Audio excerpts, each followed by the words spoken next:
Halo kawan pajak, selamat datang kembali di podcast Opak Asin. Obrolan pajak asik dan nyenengin. Senang sekali rasanya hari ini saya sudah berada di studio lantai 15 KPP Wajib Pajak Besar 2 bersama saya Rati Silviani.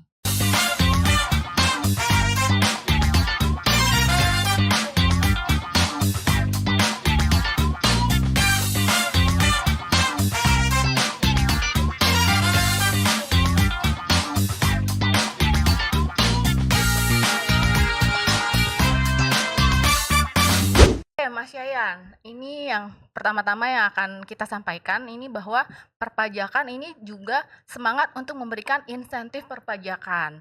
Nah, sebenarnya gimana sih ke arah kebijakan pengembangan ibu kota Nusantara dari sisi perpajakan ya Mas Yayan? Oke, baik Mbak Rati, terima kasih kesempatan yang telah diberikan kepada saya.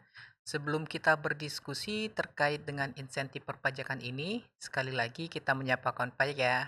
Hai kawan pajak semua, semoga keadaan pagi hari ini sehat semua walafiat dan dapat beraktivitas seperti biasanya. Yang saat ini tengah menyaksikan LTO 2 Live, bahwa kita sedang membahas fasilitas perpajakan yang ada di IKN ya. Jadi perlu kita ketahui nih Mbak Ratih dan juga Mhm. kawan pajak bahwa yang namanya pengembangan ibu kota Nusantara ini kawan pajak bukan sekedar pemindahan pemerintahan saja. Hmm. Jadi ini bukan sekedar pemindahan pemerintahan dari Mhm. Jakarta ke Kalimantan, tetapi itu kita itu ingin sekali mewujudkan sebuah kota pintar atau Mhm. bisa kita sebut smart city lah Oh, gitu. smart city, Smart oke. city ya, kota Mhm. pintar. Mhm. Jadi kedepannya agar bisa menjadi kota percontohan di masa mendatang. Ini Mmm, tujuan IKN ini. oke.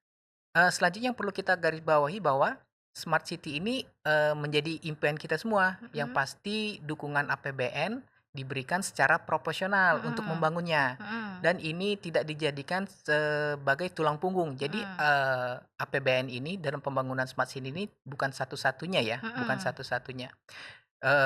Tetapi juga mendorong partisipasi bagi siapapun dan juga kontribusi bagi seluruh komponen bangsa. Mhm. Jadi kalau kita bahas APBN ini akan difokuskan pada pembangunan khususnya di infrastruktur Mhm. dan juga membuka peluang investasi usaha-usaha baru di IKN Mhm. yang memang terbuka kesempatan untuk semua golongan, Mmm. baik melalui investasi swasta maupun skema kerjasama dengan pemerintah. Oke, swasta dan pemerintah ya, Mas Iya. Yayan, oke. Jadi kalau kita bicara mengenai dukungan pemerintah Mhm. sebenarnya adalah begini, kita harus bisa bedakan dulu ya bahwa tadi di awal pembicaraan Mhm. ada mengenai insentif perpajakan Iya, itu adalah dukungan pemerintah dari sisi fiskal. oke. Ini kita sebut insentif perpajakan. Mhm. Tetapi pemerintah juga memberikan dukungan yang lain. Mhm. Itu ibaratnya dukungan dari sisi non fiskal. Mhm. Kalau non fiskal itu biasanya diberikan kemudahan dalam bentuk perizinan. Mhm. Tetapi karena kita ini Direktorat Jenderal Pajak, maka yang akan kita bahas pada hari ini adalah hanya dari sisi fiskalnya saja Mbak Oke, Ratih, oke. yang diberikan pemerintah Mhm. dan didesain itu secara tailor made. Oh, apa itu tailor made, Ini ada Mas istilah Yayan? tailor made. Jadi Iya. tailor made itu desainnya itu memang sudah sesuai dengan kebutuhan pembangunan Mmm. dan pengembangan IKN sendiri. Nanti Mhm. akan diberikan secara terukur, Mhm. terarah, dan memperhatikan tata kelola yang baik. Mmm. Jadi ini benar-benar memang ditujukan agar dapat sasaran. Nah, Mhm. jadi insentif ini karena pakai prinsip tailor made itu jadi akan tepat sasaran dan sangat Mmm. terukur, Oh, oke. begitu. Mhm. Jadi kalau kita bicara tentang fasilitas di IKN ini sebenarnya sudah diatur khusus ya sebelumnya, Mhm. yaitu di peraturan pemerintah Mhm. nomor 12 tahun 2023. Mhm. Dan tanggal 29 April tadi 2024 kita sudah terbitkan PMK yaitu PMK 28 tahun 2024 tentang fasilitas perpajakan dan kepabeanan Mhm. di IKN Ibu Kota Mhm. Nusantara. Jadi dasar hukumnya sebenarnya sudah ada. Iya, Mas Yayan. Jadi sudah ada dasar hukumnya Mhm. tadi di PP 12 tahun 2023 dan PMK 28 tahun 2024 ya, Mas Iya Yayan ya. betul. Nah, kalau di dalam peraturan PP maupun PMK tersebut, apa aja sih Mas Yayan jenis insentifnya supaya kawan pajak juga mengetahui insentif perpajakan yang ada di aturannya itu apa saja? Oke, baik Mbak Rati. Jadi, saya coba memberikan gambaran besarnya dulu ya. Nanti yang kita bahas itu kan satu persatu ya kita bahas. Nanti Oke. pastinya ada poin penting dalam ketentuan tersebut. Yang pertama, untuk perusahaan yang ingin berinvestasi di IKN ini, Ibu Kota Nusantara ini, Dia akan diberikan tax holiday, Mmm, tax holiday dengan jangka waktu hingga 30 tahun. Wah, ini wih, lumayan lama ya. lama banget Jadi ya, Mas, tax ya? holiday 30 tahun untuk, Mhm, perusahaan yang ingin berinvestasi di mhm, IKN ini. Tapi nantinya di ketentuannya memang ada beberapa fase mhm, sampai dengan tahun 2045. Tapi untuk mmm, saat ini yang sedang berjalan adalah tax holiday 30 tahun. oke, Nanti juga ada, yang namanya pembebasan biaya mhm, untuk impor dan juga pajak lainnya dalam rangka impor-impor barang dan mhm, juga, jasa, mhm, dan ini juga untuk keperluan penanaman modal. oke, Ada juga fasilitas UMKM mmm, yang menjalankan usaha di ibu kota negara, ibu mhm, kota Nusantara. mhm. Jadi untuk UMKM ini ada namanya fasilitas tarif pajak 0%. Wah, Biasanya kan PPh final 0,5 ya iya, UMKM ya. iya Ini benar, tarif pajaknya 0%. mhm, Yang mana omsetnya itu sampai dengan 50 miliar setahun. Jadi mmm, selama usaha kita buka usaha di UMKM, UMKM, sampai dengan omset 50 miliar setahun itu kita dibebaskan pajaknya, 0% Mbak ya, Rati. Mas, Iya, Yayan? 0%. Selanjutnya ada juga terkait dengan lembaga jasa keuangan Mhm, yang berlokasi di IKN akan dapat tax holiday juga mmm, nih. Kalau mhm, untuk, lembaga jasa keuangan ini tax holiday sampai dengan 25 tahun. mhm, Selanjutnya ada fasilitas yang saat ini, ada yang namanya super tax deduction. mhm, Jadi ada perusahaan-perusahaan yang memberikan vokasi, mhm, misalnya memberikan magang, PKL, mhm, atau pembelajaran bagi siswa didik yang ada di mhm, ibu kota Nusantara. mhm, Nah, bagi perusahaan yang melayani pemberian vokasi ini akan diberikan fasilitas super tax deduction mhm. sampai dengan 250%. Wah, Ah, besar dua sekali ya? ribu dua ratus lima puluh persen ini dari biaya yang Mhm, dikeluarkan untuk biaya vokasi tadi. mhm, Jadi ibaratnya dia, mengeluarkan biaya 100 juta nih untuk biaya mhm, vokasi tadi, dia bisa membebankan 250%, berarti dua mhm, ratus lima puluh juta, mhm, 250% dari biayanya. Gambaran besar dari ketentuan ini juga ada kegiatan namanya research and development. Nah, mhm, kalau tadi kegiatan, vokasi, ada mhm, juga research and development. mmm, Untuk kegiatan-kegiatan, research and development yang ada di IKN ini, ada fasilitas super tech deduction juga, mhm. dan ini, sampai dengan 350% Lebih dari besar biaya lagi lebih ya, besar Mas, lagi. Yayan? Ini jadi banyak fasilitas ya. Mhm, Kemudian, untuk pelaku-pelaku usaha di sana yang akan memberikan sumbangan. Nah, ini ada juga nih, kalau yang mhm, mau menyumbang, membangun fasilitas umum atau fasilitas sosial yang ada di KN, mhm, atas pembangunannya itu akan diberikan super tax deduction juga, Mbak Ratih. mmm, Itu sampai dengan 200% dari biaya yang dikeluarkan. mhm, Jadi orang-orang yang menyumbang untuk fasilitas umum dan pembangunan di sana itu dapat fasilitas juga nih. Jadi atas mhm, biaya yang dia keluarkan itu dikali 2 lah, mhm, ya betul, 200%. mhm, Selain itu dari sisi pemberi kerja pasti ada juga dari sisi pegawainya. Nah, mhm, untuk pegawai yang ada di KN mhm. yang akan dipindahkan, kerja di sana, maka pajaknya akan ditanggung oleh pemerintah, gitu. Wah, ini gambaran besarnya dulu ya, Mas, Iya, Yayan, ya. heeh. Kita nanti akan bahas, satu persatu Iya, ya. bisa. Jadi saya ulangi lagi gambaran besarnya tadi Mas Yayan sudah ceritakan, jadi ada untuk investor ya, Mas Yayan, Betul, kemudian untuk perusahaan vokasi, dan juga pelaku UMKM, dan juga ada untuk pegawai. Nah, ini semuanya akan diberikan insentif perpajakan. betul.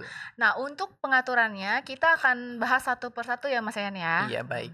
Jadi tidak hanya itu saja, Mbak Rati ya. Mhm, Saat ini di KN kita, beraktivitas melakukan kegiatan ekonomi, mhm. belanja yang tidak dipungut PPN. Jadi ada Mhm, pembelian yang kalau dilakukan di sana itu tidak dipungut atas mhm, PPN-nya. Misalnya atas pembelian mobil listrik mmm, nih, mobil listrik atau transaksi-transaksi seperti mobil listrik yang mmm, digunakan di IKN itu tidak mhm, dipungut itu PPN-nya mhm itu. mhm, Juga ada juga terkait transaksi misalnya ada persewaan bangunan. mmm, Nah, kalau kita ada sewa menyewa bangunan di mhm, IKN itu, jasa pengelolaan air limbah kemudian jasa konstruksi, mhm, khususnya yang untuk membangun IKN itu tidak mhm. dipungut PPN-nya, Oh, oke, Mas gitu. Yan. Jadi misalnya nih ya, ada pengusaha konstruksi nih, lalu dia membuat bangunan di IKN, maka dia tidak dipungut PPN ya, betul Betul, ya, Mas iya. Yan, ya? Oke. Boleh kita rangkum dulu ya, Mas Yan, ya? Mhm, Sebenarnya jadi, setelah dirangkum ini ada 3 jenis fasilitas. Jadi mulai dari fasilitas PPH, PPH-nya ini tuh tadi yang pertama ada tax tax holiday holiday, ya, iya. untuk investor sampai dengan 30 tahun. Kemudian super tax deduction ya, contohnya Betul. tadi ada research and development. Dan dari sisi karyawan, ya ini juga pajaknya ditanggung pemerintah. Dan kemudian juga ada pelaku usaha UMKM, tarifnya PPh-nya nol 0%. Betul ya persen Mas Yan betul, ya? iya. Jadi bisa dibayangkan ya Mbak Rati ya, Mhm, PPh terutang selama ini, mhm, ketika mendapat fasilitas ini yang harusnya dibayar mhm. lalu ditanggung oleh pemerintah Iya, atau tidak dibayarkan sama sekali karena iya. dibebaskan. Nah Wah, ini kekumpul berapa ya? iya, Mas? ini lumayan nih. Jadi, diberikan pembebasan maka alokasi PPh tadi Mhm. bisa kita putar lagi nih buat Iya. modal usaha, Lumayan kurang banget lebih Mas seperti itu. Yan. Nah ini tadi yang pertama insentifnya dari sisi pajak penghasilan dulu ya Mas Mhm, Yan betul. ya. Nah yang kedua termasuk PPN dan PPNBM. Jadi ada penyerahan yang tidak dipungut PPN terhadap mobil listrik dan juga jasa konstruksi. Kemudian yang ketiga ada dari kepabeanan. Untuk impor di sini ada pembebasan bea masuk dan fasilitas pajak lainnya yang tidak dipungut PPN. Jadi yang pertama, yang akan kita bahas insentif untuk UMKM dulu boleh ya Mas Yan Boleh ya? ya. Mungkin pengusaha kawan pajak nih ada pengusaha UMKM ini ingin tahu bedanya apa insentif yang ada di IKN dengan yang di luar IKN. Mungkin nih kawan pajak ada yang pengusaha juga kan? Gimana Mas Oke. Yan? Baik kawan pajak, jadi kawan pajak yang merupakan UMKM harus menyimak ya Mbak Reti ya, Iya, ini kalau ingin berusaha di IKN. Jadi intinya semua orang bisa memanfaatkan insentif ini, termasuk badan usaha. Jadi ini tidak terbatas kepada orang pribadi, tetapi badan usaha juga, khusus mhm. yang berada di IKN dan daerah mitra, Mmm, gitu. daerah mitra itu apa ya Mas Yan? Apa bedanya daerah mitra dengan IKN? Jadi kita bagi 2 ya, ada IKN ya, Mhm, IKN itu tuh jelas ibu kota Nusantaranya ya. mhm, Nah kalau, Kalimantan itu kan adalah IKN-nya ya, ibu kota mhm, Nusantara. Dan mhm, ada ini kita sebut daerah mitra. Daerah mhm, mitra itu adalah kawasan tertentu di sekitar Pulau Kalimantan yang dibentuk untuk pembangunan dan juga pengembangan super hub ekonomi di IKN. Jadi mmm, ibaratnya wilayah-wilayah penunjang. Gitu, mhm, kurang lebih seperti itu. mhm. Kemudian di wilayah ini ditetapkan melalui keputusan kepala otorita, Oh, oke. gitu. Mhm, Jadi mulai dari karyawan bisa memanfaatkan insentif PP 21 ditanggung mhm, pemerintah, UKM yang memanfaatkan insentif PP final untuk mhm, omset sampai dengan 50 miliar mhm, setahun. Jadi kalau kita bicara UMKM di luar IKN kan yang sekarang ini diatur dengan fasilitas PPh 0% itu sampai mhm, dengan 500 juta ya. mhm, Dan itu mhm, juga khusus orang pribadi. mhm, Nah, kalau di IKN ini sampai dengan 50 miliar setahun itu dibebaskan sampai mhm. dengan tahun 2035. Oh, ya, Dan ini tidak terbatas hanya orang pribadi, tetapi mhm. termasuk badan, Mhm. gitu. Jadi orang pribadi dan badan. Jadi di sini artinya, tidak hanya UMKM orang pribadi, tapi juga UMKM badan diberikan insentif yang sama ya Mas Betul. Yan. Dan di sini batasan omsetnya itu tidak 500 juta tapi 50 miliar Ya, setahun bisa ya. bayangin ya 50 miliar Iya, range-nya setahun itu heeh, langsung tinggi range-nya. tinggi banget ya Mas. Terus batasan waktunya juga jadi 2035. Jadi masih Jadi 11 tahun iya, lagi ya, masih panjang ya masih Mas panjang Yan ya. ya. Tertarik nggak nih Mas Yan untuk jadi pelaku UMKM di sana Mas, di Ya, ini IKN? bisa kita pertimbangkan ya. Jadi bisa kita bayangkan ya, misalnya saya jualan nih di sana tuh jualan nasi gitu ya. Iya, Pajaknya kan kena PP final 0% ya, tidak heeh, usah memikirkan pajaknya lagi ya, sampai mhm, dengan, anggaplah penjualan sampai dengan 50 miliar itu. heeh, Padahal kalau 50 miliar itu, kalau kita bicara PPh badan, itu mhm, kan harusnya tarifnya 22% ya kan ya, mhm, itu kalau mhm, non final dan mhm, dengan fasilitas pengurangan 50%. Tapi ini mhm, bisa final 0% gitu, ya mhm, sama sekali kita dibebaskan, gitu. Jadi bisa kebayang ya, mhm. free-nya ya. Iya makanya Mas Yan, mantap banget nih untuk jadi pengusaha UMKM di sana Betul, ya Mas iya. Yan ya. Nah tadi juga sempat membahas mengenai tax holiday, sekarang kita bahas masalah untuk investor ya.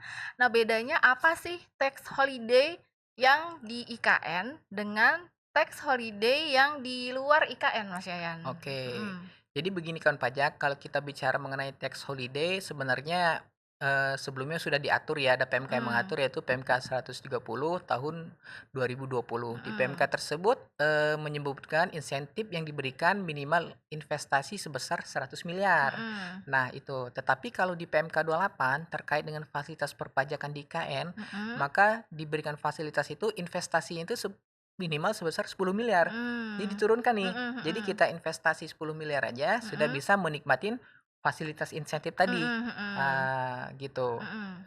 Jadi misalnya, tax holiday ini kan sebenarnya sampai 100% ya, bisa Mhm, dibayangkan kita tax mhm. holiday itu berarti liburan bayar pajak gitu lah ya. Betul betul. Heeh, jadi diberikan pertama itu 30 tahun untuk Mhm, pelaku usaha yang ada di IKN. Tapi mhm. kalau untuk di daerah mitra, tax holiday-nya itu 25 tahun. Jadi Mhm, bisa dibayangin ya, tax holiday ini pembebasan pajak badan itu mhm, 100%. Jadi memang mhm, kita dibebaskan itu, pembayaran heeh. pajaknya. Heeh, dan itu tadi yang Mas Yan sebut kalau daerah mitra ini harus sudah ditetapkan ya Mas Yan Betul, ya, oleh iya. kepala otorita gitu Kepala ya Mas otorita, betul. ya, oke. Jadi di IKN itu, saya ulangi lagi, IKN 30 tahun dan di daerah mitranya 25 tahun. Nah Mhm. ini sektornya apa aja Mas Yayan? Ini, untuk sektornya adalah infrastruktur, yaitu pembangunan, Mhm, dan untuk layanan umum, Mbak Rati. Jadi contoh dari infrastruktur ini contohnya pembangunan jalan raya, mhm, terus jalan tol, pembangkit listrik, mhm, pelabuhan, bandara, penyedia air bersih dan sebagainya, mhm, gitu. Jadi akan mendapatkan tax holiday sampai dengan 100%. mmm, Ada lingkup di IKN dan ada juga di daerah mitra. mhm, Itu beda ya, yang mhm tadi mhm, 30 tahun dan 25 tahun. mhm. Jadi sama-sama mendapatkan insentif, cuman hanya beda di, Jangka waktu, jangka oh ya, waktunya. heeh heeh. Kemudian ada juga tax holiday sampai dengan 20 tahun untuk bidang, bangkitan ekonomi, Mmm, gitu. ini bangkitan ekonomi itu apa tuh maksudnya, Mas Nah, Yayan? jadi, seperti kata dasarnya ya bangkit, kalau bangkitan Mhm, ekonomi itu Mbak Ratih, mhm, memang itu adalah kegiatan-kegiatan yang bisa membangkitkan perekonomian di IKN gitu. mhm, Misalnya contoh pembangunan mall. Jadi ketika mmm, kita ada pembangunan mall di wilayah IKN, itu kan mhm, bisa merangsang pembangunan ekonomi iya ya, betul betul, merangsang tuh orang belanja. mhm, Selanjutnya ada juga pembangunan hotel atau akomodasi gitu. mhm, Selanjutnya ada fasilitas pengisian bahan bakar atau SPBU. Ini kan mhm, menunjang perekonomian. iya betul, Mas Ini Yayan, akan mendapatkan tax holiday sampai dengan 20 tahun untuk mhm, sektor-sektor yang untuk bangkitan ekonomi. iya, Dan ada juga untuk usaha lain, mhm. itu ada lagi itu tax holiday, tapi hanya 10 tahun, Oke. begitu. Jadi, seperti yang sudah disebutkan Masnya tadi, beda-beda Mhm, ya, Mas, ya? Jadi beda-beda, ada yang 30 tahun, ada yang 20 tahun, ada yang 10 tahun, ya kan? betul. Oke. Nah, kalau yang 10 tahun tadi ini contohnya Mhm, seperti di bidang pertanian. mmm, Bidang pertanian, industri bernilai tambah, perdagangan, pariwisata, juga ekonomi kreatif. Nah, untuk mhm. semua ini, ya kriteria seperti ini masuk ke dalam kategori 10 tahun nih jangka waktu tax Mmm, holiday-nya. Jadi lebih semuanya singkat ya, iya, gitu. oke.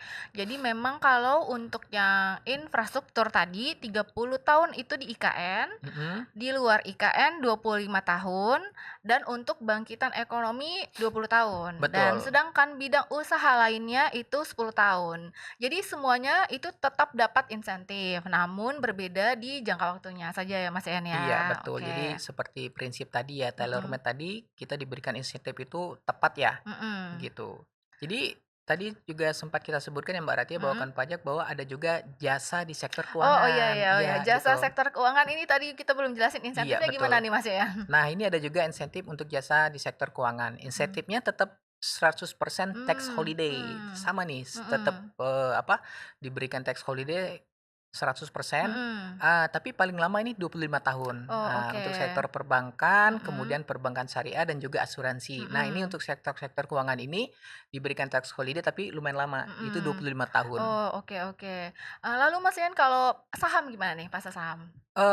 Kalau pasar saham itu termasuk obligasi, ini juga mendapat insentif, Mbak Rati. Oh, oke. Begitu, ada juga Jadi insentifnya. oke oke, jadi semua dapat insentif ya. Nah, kita lihat ini memang insentif ini ada tax holiday, tadi ada UMKM, kemudian kalau kita ngomong bahas untuk batasannya, tadi Mhm, sudah disampaikan bahwa UMKM itu batasannya sampai dengan 2035 ya, Mas, betul. Yayan, dan sudah disampaikan juga, terus syaratnya ini tadi belum disampaikan, Mas, Yayan, syarat khusus untuk UMKM ini apa saja? Oke, Mhm, jadi sebenarnya, untuk skema PPh final 0% ini ya, Mbak Rati ya, iya, kawan pajak untuk pertama subjeknya adalah wajib pajak orang pribadi dan juga wajib pajak badan, mhm, dan tidak termasuk BUT ya. mhm, Kemudian dapat menanamkan modal di IKN itu kurang dari 10 miliar. oke. Jadi dia itu masuk dalam ruang lingkup di bawah 10 miliar Oke, investasinya, itu tadi begitu. itu yang di bawah ya, Mas Yan Iya, ya. Nah, kalau betul. yang di atas itu masuknya yang tax holiday ya, Mas Iya, Yan ya. benar.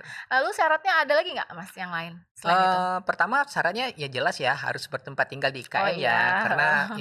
insentifnya di wilayah IKN. Iya betul. Selanjutnya dia tinggal di IKN, berkedudukan atau memiliki cabang di wilayah IKN, kegiatan usahanya juga jelas di IKN ya, Mhm. terdaftar di KPP IKN, punya identitas di tempat kegiatan usaha yang berada di IKN. Mhm mhm. Identitas ini contohnya NPWP ya.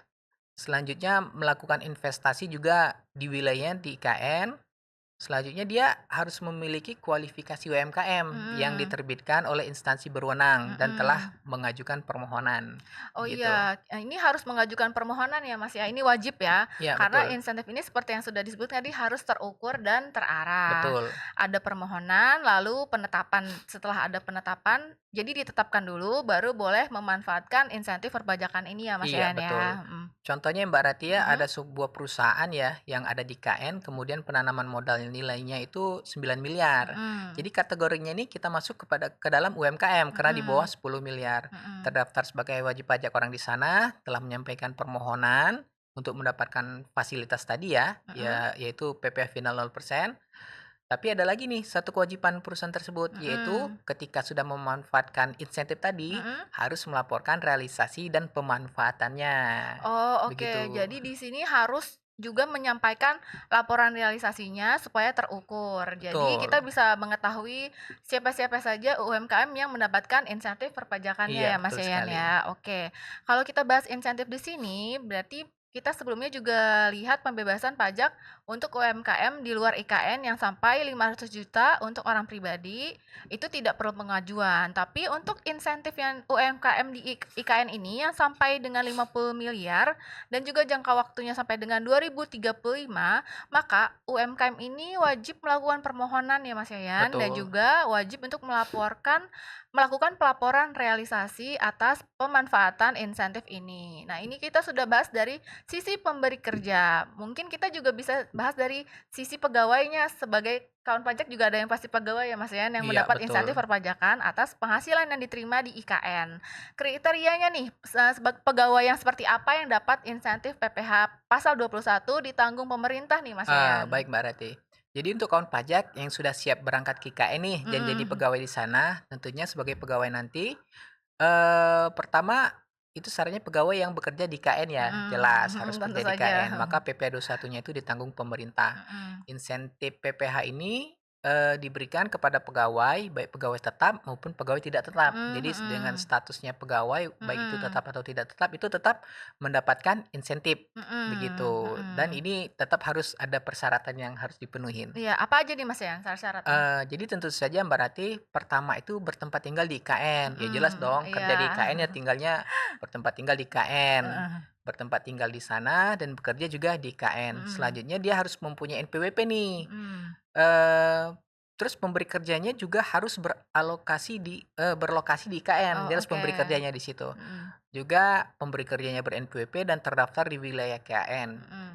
Dan pemberi kerjanya harus menyampaikan pemberitahuan pemanfaatan fasilitasnya juga. Jadi Mmm. yang melaporkan ini pemberi kerjanya Oh gitu. iya, bukan pegawainya ya. Iya, Jadi ini semuanya pelaporan itu karena supaya bisa terukur ya, Mas, betul. Yan. Jadi misalnya pegawai itu tidak perlu melaporkan realisasi, tapi yang lapor adalah pemberi kerjanya. Sedangkan UMKM tadi kan UMKM sendiri ya, Mas, Iya, ya, yang betul. melaporkan laporan realisasinya, seperti itu.